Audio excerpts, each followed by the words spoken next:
Do you remember the first time you rode a bike and fell off? Then the next time you went a little longer before falling off, and then a little longer after that until you can ride without falling?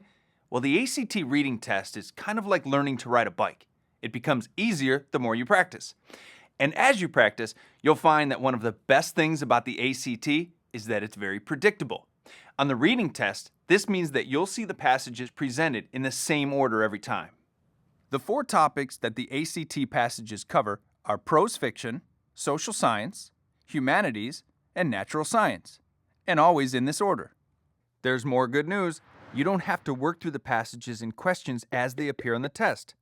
The POP strategy, or the Personal Order of Passages strategy, recommends that you go through the ACT reading passages in the order in which you feel most comfortable. You can jump around on the reading test, so the POP strategy means that you should start with the topic you're most comfortable with. Are you a person who feels confident in science? Then start with the natural science passage.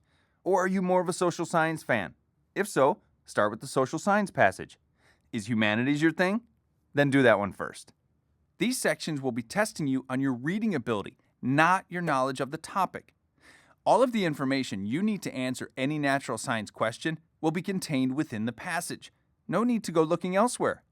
On the flip side, if you're really good at science, any outside information you have will only help you. Regardless of when you approach the other passages, you'll probably want to save the prose fiction passage for last because it's usually the most time-consuming. The POP strategy will allow you to spread your time out most effectively and efficiently, which will allow you enough time to tackle the prose fiction passage and its more in-depth questions. Now let's go over the passage types one by one to really get an idea of what this is all about. We'll start with prose fiction, since it's the first passage that comes up, though it's the last one you want to tackle.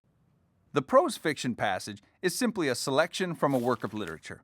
It's unlikely to be a complete story. You'll usually be dropped into the middle of a work of fiction. You should expect the passage to have little background about the plot or the characters, and you probably won't see a resolution. The questions for the prose fiction passage will usually address tone, characters, and literary devices.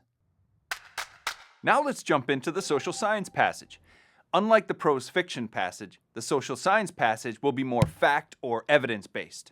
Actually, all of the questions on the remaining passages in the test will rely primarily on evidence presented in the passage, not creative interpretation. The social science passage will cover research into human behavior. This is a pretty wide topic, so passages can run the gamut from Latin American dance practices to the challenges of a small-town government. Next, let's talk about the humanities passage.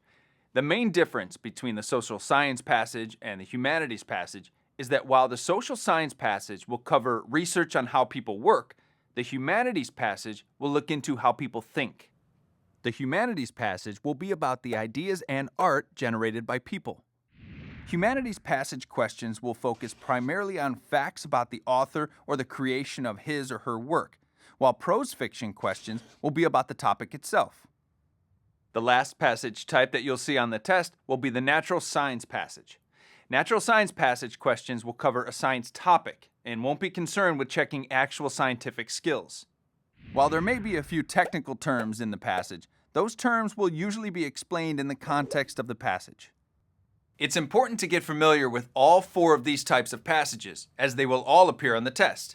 And keep in mind that of the 4 passages on the reading test, one of them will be a dual passage. The dual passage will be made up of 2 shorter passages discussing the same topic.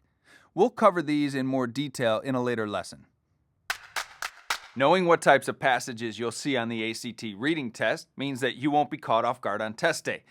And now that you're familiar with the POP strategy, it will really help you use your time wisely so you're less stressed on test day. And the best way to ensure that you bring your A game? Practice.